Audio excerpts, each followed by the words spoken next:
Hey, fourth grade, it's time for Spring Week 10's lesson. This week we're going to be looking at the 1860s.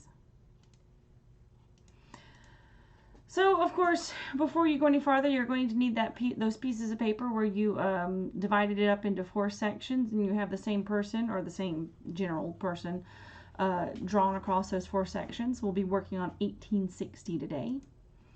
Your fourth grade expedition information is that we are going to be, you are doing how can I impact my change in the school, community, and the world. Excuse me. And we are connecting our art to this expedition by connecting our lives to parts of history and imagine how we could look in different periods of time. Your learning targets, I can look for easy to draw shapes to begin to draw a human, and I can draw a human body with correct proportions. Now, in the big picture of your expedition, art is part of the empathize in the design process because we are helping you identify more with your subject and be able to understand it more. So that's one of the reasons why we've been looking at different periods of time. Today we're going to skip ahead 100-ish years, and we're going to look at life in the 1860s. While I keep calling this the Civil War era, remember, you do not have to be doing anything involved with the war. This is also the pioneer time, a pioneerish time where people were expanding out to the west. So if you want to look up information about that, you may also do that.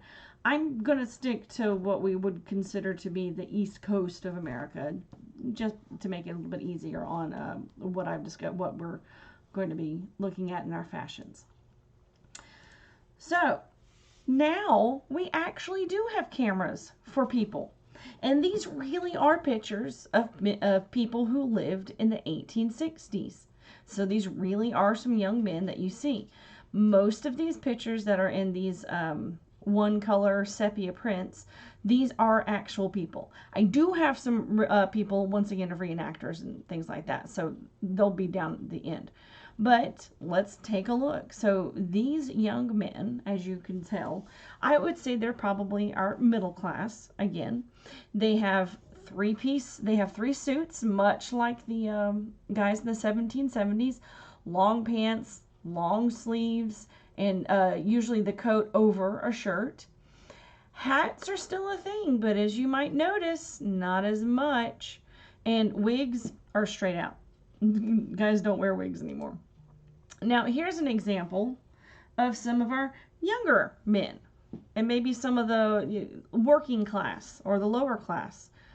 Not poor, not a bad thing, but just they're the ones who would be working maybe in a factory or at a farm, things like this.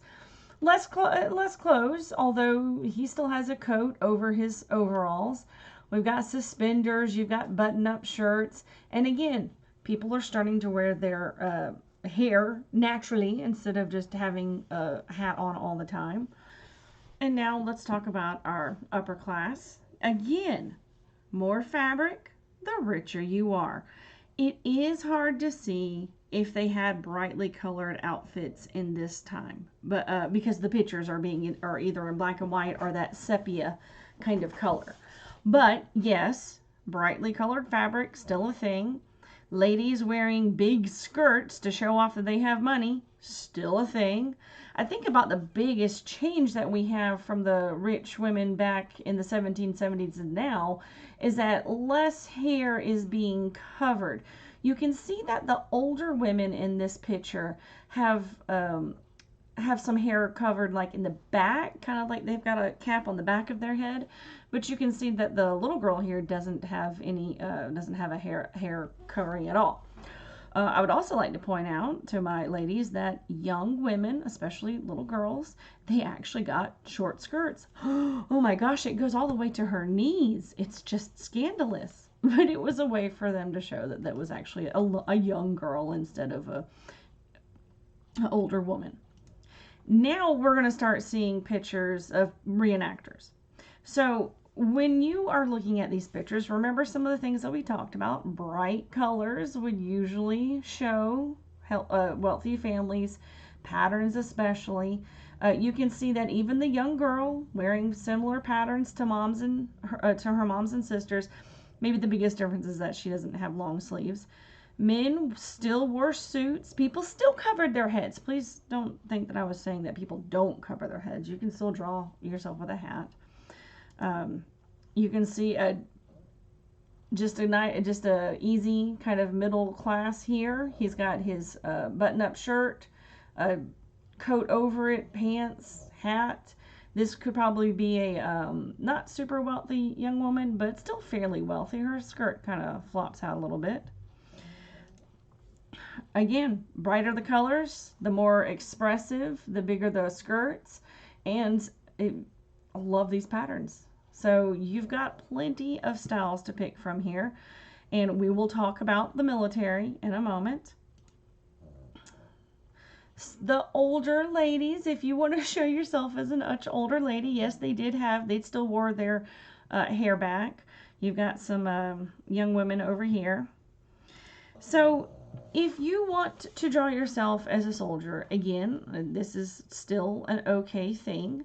This is the Civil War, and if you want to draw yourself as a Union or a Northern soldier, the colors were dark blues and blue colors. These are the types of outfits that they would wear. And if you want to show yourself as a Southern or Confederate soldier, it was mostly gray. I will let you decide which one that you want to be if you are going to be drawing yourself as a soldier.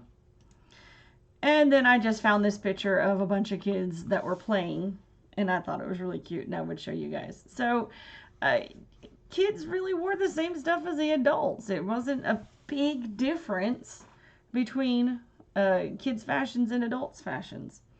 So when I'm looking at mine, I thought, well, hey, maybe by the 1860s, teachers will get paid a little bit more, so I made my skirt a little bit bigger. I still stuck with just one color, and because I'm not a young girl, I didn't draw short sleeves. This is a parasol, which would help keep to help keep the sun off my head. By now, yes, glasses are totally a thing and could be more readily obtained. So I drew myself with glasses. I still decided to stick with showing myself outside, probably outside my school. You know, now it's fancy. It's got a second story and everything. So you are going to be brainstorming what you think you would have looked like in the 1860s or the Civil War era. I understand that you might not have gotten finished for the 1770s or the modern day one. You don't have to rush through these. I'm showing you each week a new era, but we're going to have time to get caught up with it. So don't worry. Remember, all this information is going to be on your Google Classroom as well. All right. Thanks, guys.